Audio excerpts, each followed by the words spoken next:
Hello and welcome to this week's trackout on Bahrain. My name is Fraser, and first of all some quick facts. We have 15 turns, 3 DRS zones. DRS detection zone 1 is just before turn 1 for the DRS zone between turn 3 and 4. The second DRS detection zone is just before turn 9 for the middle section DRS.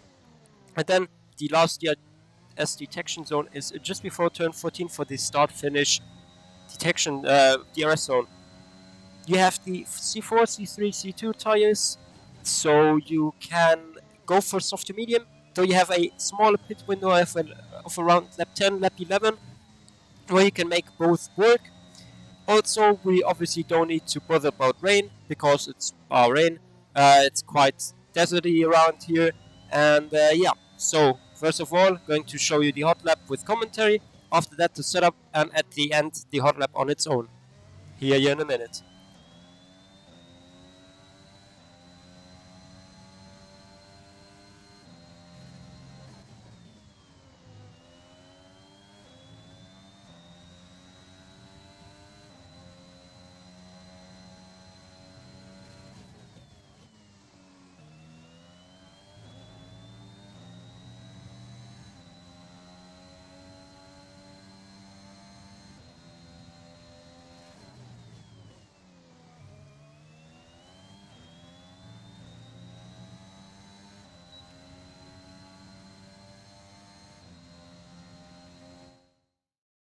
Before you start your lap, you want to take as much space on track as possible as you can get away with. So right hand side tires just on this white line. Be careful though, you get a next step invalidation if you do it wrong. Middle of the car on the red and white curb, about 75 meters is your brake marker, down to third gear. The inside of this corner, you can see it drops down, so easy to lock up the left front, easy to understeer with ABS on. Try to narrowly miss the curb on the inside. You can go a bit more, like a tiny bit more to the right, um, to like get a bit more rotation through the curb, but that's really inconsistent. Then up to fourth gear on the apex, and try and use, since the track, as you can see right here, is kind of branching out into the left. So you can actually use this little part to get the car straight and build more speed. Don't be afraid to use the red and white curb on the outside, though be careful.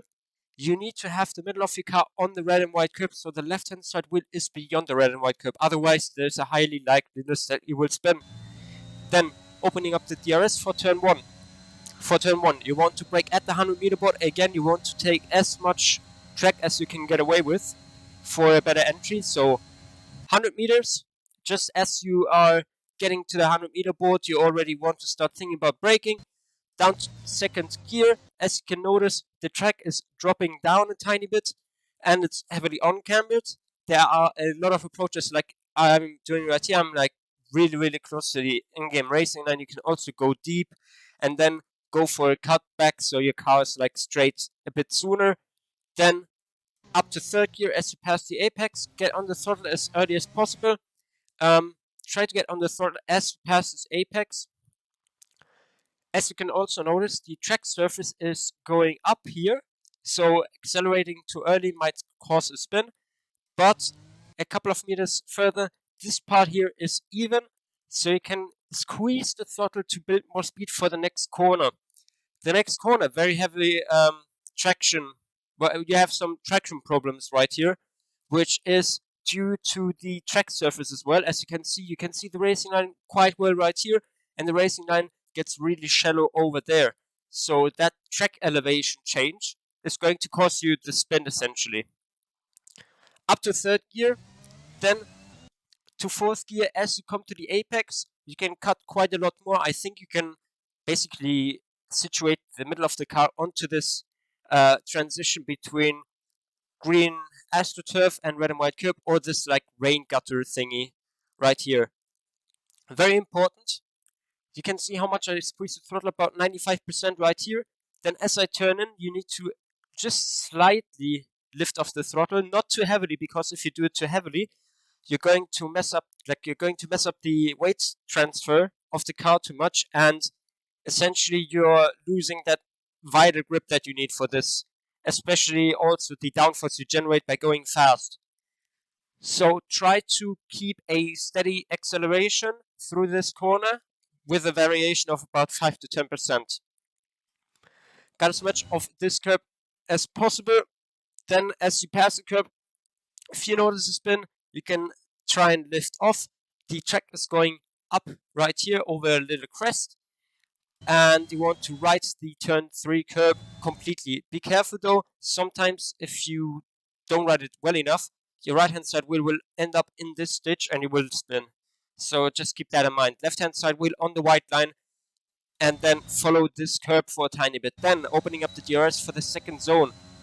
Next corner, my favorite corner on this track, because 100-meter ball is your brake marker.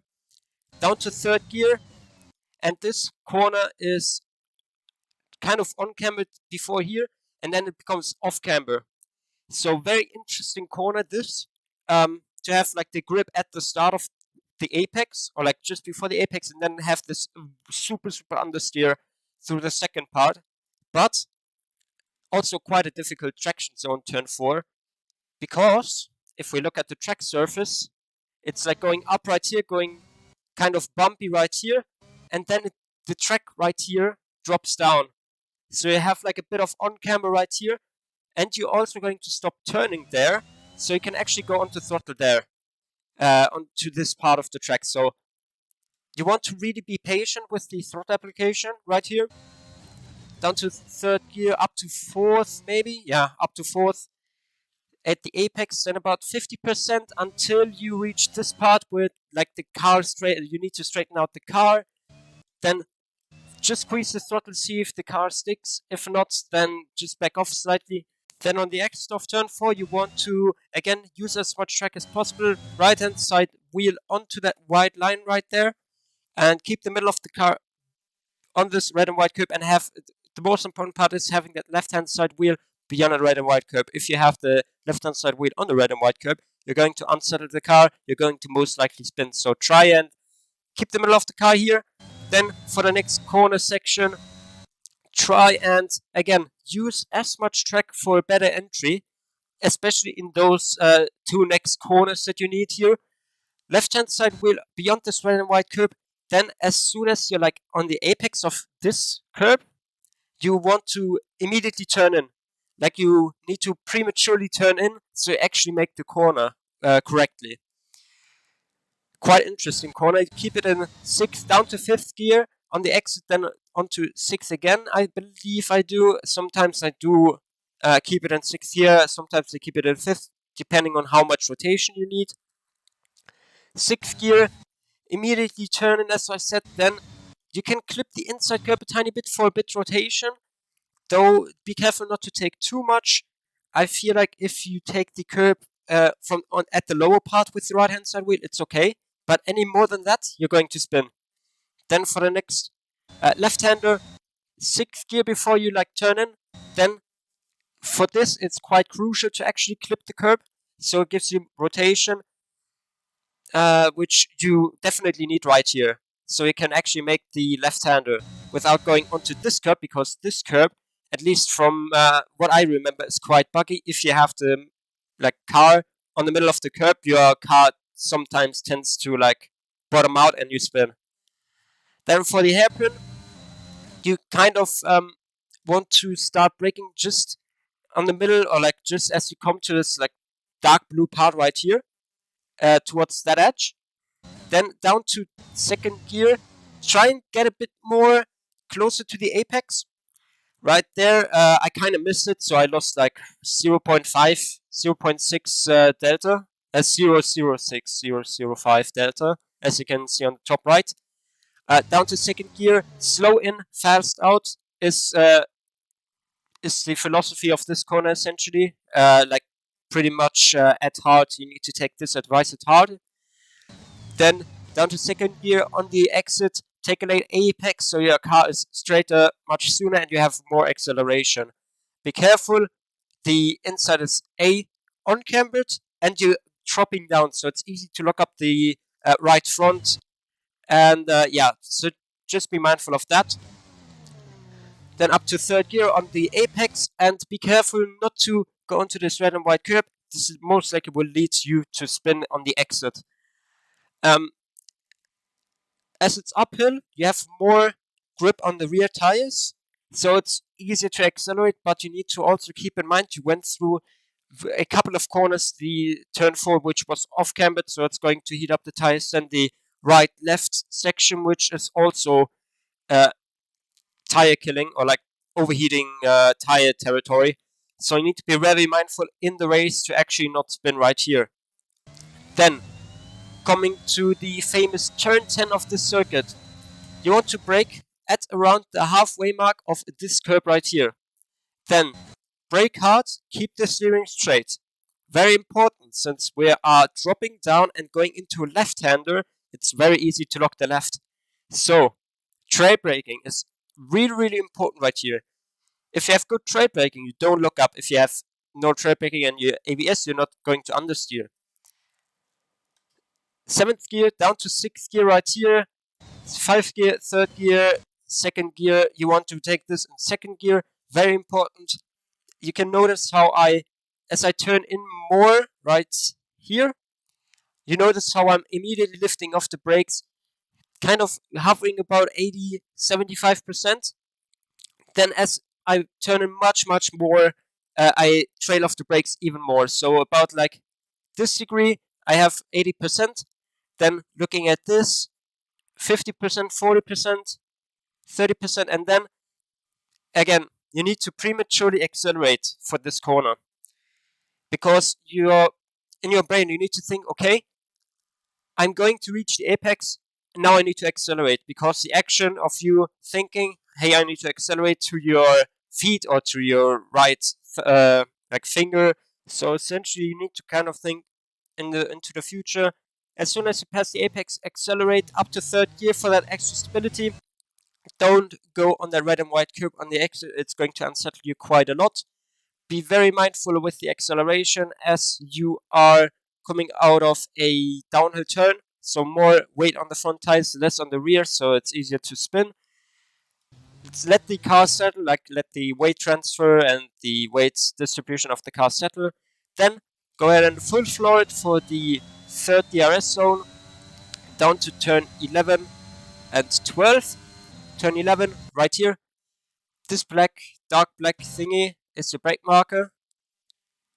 No, even later, okay, yeah, no. Okay, I'm confusing myself right here. Yeah, this dark black stripe is your brake marker, so about 60 meters, maybe. Down to 4th gear, very crucial, very crucial. Clip this inside curb. This inside curb gives you a bit of rotation. You can't really auto spin on the curb, so you can actually take it. Then after you clip the inside curb, you're setting up yourself quite well for turn 12, because you don't want to follow the racing line that closely as I did right here. Essentially, what you want to do is, since I didn't have like the extra rotation right here, you want to be about 1 car's width to the left of the racing line, because essentially what you're doing right here is an uphill left-hander, so you have a bit more grip on the rear, but it also means you can easily lose rear, especially with overheated tires. You want to lessen the steering angle you need to put in right here. Why do you want to lessen the steering angle? So your car is a bit more straight, you can build more speed more consistently, which means more downforce for this corner, so it's less likely to spin. Then going a bit, like being a bit tentative on the throttle as well. About like when you are straightening the car out, you can go onto the throttle fully. Keep it in 4th gear. You can also have it in 5th gear, but then you're like missing that crucial rotation, which you need for this corner, especially if you didn't hit the inside curb. So up to 5th gear, once you are sure you can fully floor the throttle, or if you're hitting the ref limiter, obviously. Then turn 13. Very important when you are coming out of turn 12 to keep the car to the left. Right here, use as much track as possible. Then go for a really shallow line turn 13, especially in the race, since turn 13 heats up the tires quite harshly. And this more shallow line is going to protect you from the outer spin curb on the inside right here. Then coming into the second part of turn 13, You want to get onto that red and white curb again, use as much track as possible as you can get away with, essentially.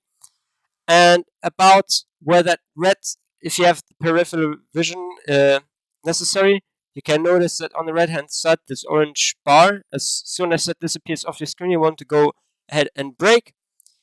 Down to fourth gear, third gear even, for a bit more rotation. Again, very crucial to hit that inside curb. Again, you're dropping down with the car. Like there's a little ditch right here in the track surface. Down to third gear. Clip the inside curb for a bit more rotation. I kind of lost some time here as well. About 75% as soon as you pass the apex. The more you straighten out, you want to accelerate, but like when you're at this point, you already want to full throttle it. Try to keep the car on this red and white curb. This middle part is centered on the red and white curb. Left hand side wheel beyond the red and white curb. Very careful though, if you're running too low, as I'm running in this time trial setup right here, you're going to notice a jump at the end of the curb because the car bottoms out. So just be mindful of that. That is going to happen if you're on this setup. Then for last corner, as previously said, take as much track you can get away with right here. 75 meters down to third gear, fourth gear. Here I did it a bit better than when I started the lap, so you can actually clip the curb a bit. Then same tips as I said before. Try to take this as it like branches out to the left. Try to take this as an opportunity to have the car a bit more straighter, to build a bit more speed. Then opening up the DRS, and that is a pretty good time for Bahrain. Yeah. So yeah. Now we're gonna go ahead over to the setup, and after that I'm going to show you the hot lap in its own.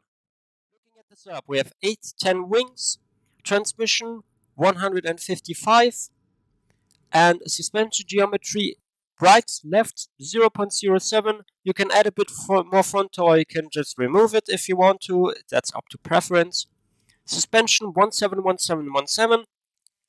If you want to make this setup work for the race, you can consider softening the rear suspension and anti-roll bar on the rear, and maybe increasing the front anti-roll bar to kind of play or like kind of be more precise with how the car is going to feel.